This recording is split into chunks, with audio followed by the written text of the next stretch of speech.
सीमा की प्रेम कहानी दिखती है, किसी का भैंस चोरी होता है तो वो दिखता है, कहीं छोटा सा विवाद हो जाता है तो दिखता है। लेकिन आज झारखंड के लोग 2 सालों से सड़कों पे आंदोलन कर रहे हैं, नीति नियम बनाने को लेकर आंदोलन कर रहे हैं। एक साधारण सा लड़का राज्य में नेतृत्व प्रदान कर रहा है, बड़ी बड़ी शक्तियों से टकराकर अपनी बात रख रहा है, लेकिन आज तक मीडिया में स्थान नहीं मिला। इसका कारण यही है कि ये लोग चाहते हैं कि झारखंड के इश्यू को हाईलाइट नहीं किया जाए।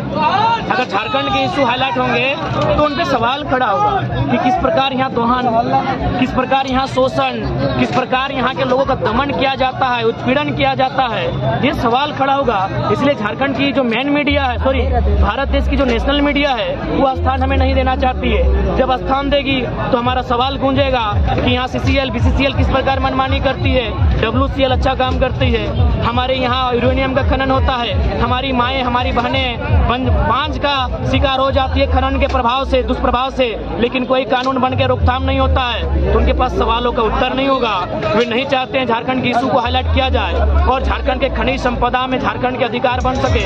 लूट की मंशा सबकी है, दिल्ली में बैठे तमाम लोगों की, इसलिए लोग कभी नहीं चाहेंगे झारखंड के इशू को हाईलाइट किया जाए। अब आप राष्ट्रीय पॉलिटिक्स की ओर जा रहे हैं, लोकसभा चुनाव लड़ने की बात कर रहे हैं, तो 14 लोकसभा है, क्या 14 में भी आपका अपना कैंडिडेट उतारेंगे? देखिए, मैक्सिमम में हमारा कैंडिडेट रहेगा, खासकर उत्तरी छोटा नागपुर में 10 पर सब जगह रहेगा। उत्तरी छोटा नागपुर का सटा हुआ जितना भी क्षेत्र है, कोल्हान है, वहाँ हमारे कैंडिडेट रहेंगे और हम लोग जहाँ जहाँ मजबूत होते जाएंगे वहाँ तक हमारे कैंडिडेट। मेरा फिर से एक सवाल है कि पूरे झारखंड में संथाल परगना की राजनीति एक अलग रोल अदा करती है, लेकिन संथाल परगना की धरती पर आप अपने मजबूती अपना पकड़ कैसे बनाएंगे? आपके साथ संथाल कम्युनिटी नहीं जुड़ पा रही है। आज के सभा में संथाल से भी बहुत ज्यादा लोग थे, बहुत सारे वक्ता भी संथाल से थे।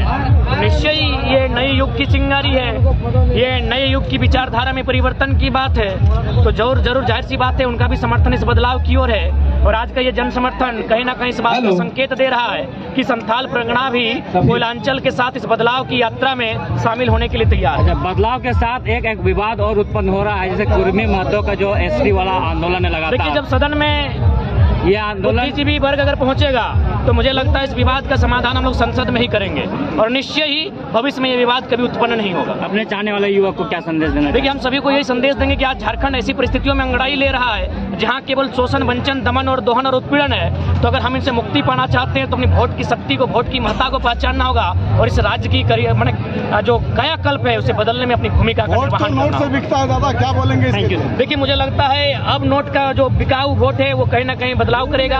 अब लोग हमें नोट भी देंगे, वोट भी देंगे और उसकी बदलाव की शुरुआत हो चुकी है। इरफान साहब को मीडिया के द्वारा क्या बोलना चाहिए? देखिए, इरफान दा, मैं उनसे संदेश दूंगा, वो भी झारखंडी है, तो उनसे मेरी वैर नहीं है, लेकिन वे विधायक पद पे रहकर काम नहीं कर रहे हैं, उनके पद से हमारी वैर है और उनसे कहेंगे आप सरकार में बैठे हैं, आप अगर ज्वलंत मुद्दों को नहीं उठाते हैं तो 24 में सीट खाली करें।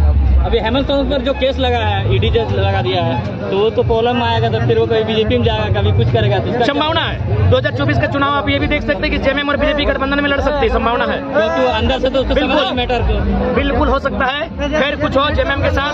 हम लोग जो नौजवान हैं, जो नई पीढ़ी है, ये मजबूती के साथ 2024 के मैदान में शिरकत करेगी।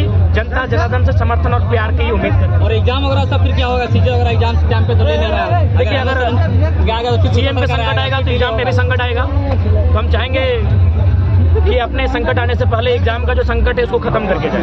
बहुत बहुत धन्यवाद।